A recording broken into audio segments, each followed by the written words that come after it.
తారకాసురుడు ఈ ముల్లోకాలను అల్లకల్లోలం చేస్తున్నప్పుడు ఆ రాక్షసుని వధించడానికి పుట్టినవాడే సుబ్రహ్మణ్య స్వామి.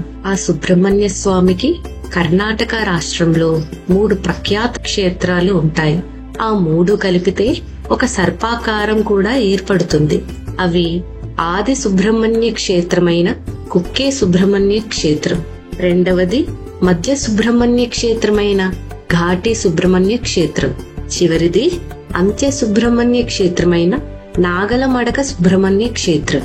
ఈ 3 క్షేత్రాలను కలిసి ఎవరు దర్శించుకుంటారో వారికి ఉన్న అన్ని కుజ, రాహు, కేతు దోషాలు పోతాయి. ఆ స్వామి అనుగ్రహంతో సకల అభీష్టాలు నెరవేరుతాయని అందరూ నమ్ముతారు. మరి ఇందులో చివరిదైన అంత్య సుబ్రహ్మణ్య క్షేత్రం, అదే నాగలమడక సుబ్రహ్మణ్య క్షేత్రం గురించి కొన్ని ఆలయ రహస్యాలు తెలుసుకుందాం.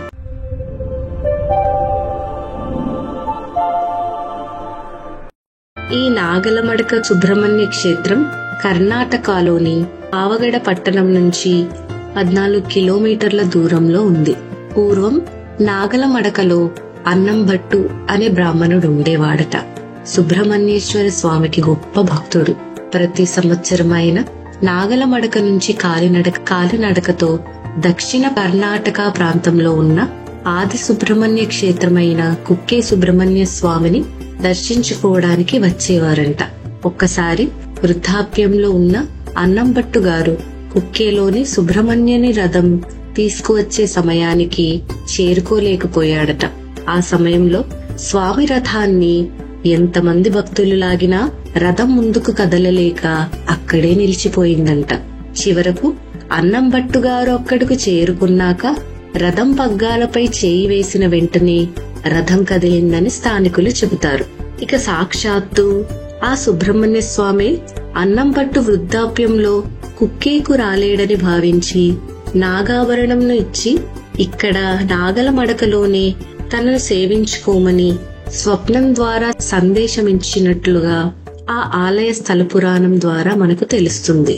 ఈ ఆలయంలో ఎన్నో వింతలు విశేషాలు ఉన్నాయి. ఇక ఏ ఆలయంలో జరగంది ఇక్కడ ఒక వింత ఆచారం ఉంది. అది పుల్లి విస్తర్ల ఆచారం.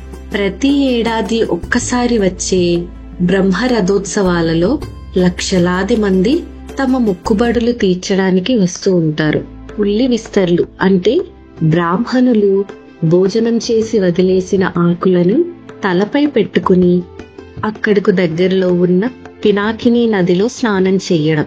ఇలా చేస్తే పాపాలు పోయి మంచి జరుగుతుంది, తమకు కోరుకున్న కోరికలన్నీ నెరవేరుతాయని భక్తులందరూ నమ్ముతారు.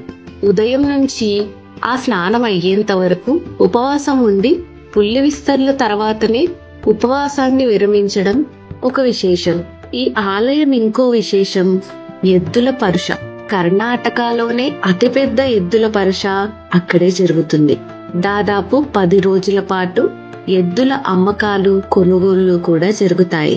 ఇక బ్రహ్మ రథోత్సవాల ముందు జరిగే ఒక అద్భుతమైన దృశ్యం ఉంది.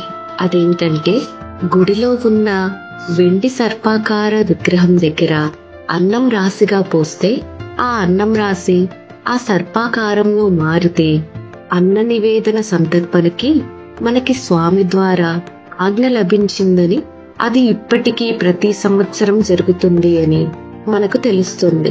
ఇక ఈ క్షేత్రానికి వెళితే పెళ్లి కాని వారికి పెళ్లి, సంతానం లేని వారికి సంతానం, అలాగే అనారోగ్య బాధలున్నా కూడా తప్పకుండా తొలగిపోతాయని ఇక్కడ వచ్చిన వారు చెప్తూ ఉంటారు. ఇలాగా ఎన్నో వింతలు విశేష ఆచారాలతో కూడిన ఈ నాగలమడక సుబ్రహ్మణ్య క్షేత్రాన్ని మీరు కూడా దర్శించండి. ఇలాంటి మరెన్నో ఆలయ విశేషాల కోసం మంత్రస్వరంని చూస్తూ ఉండండి.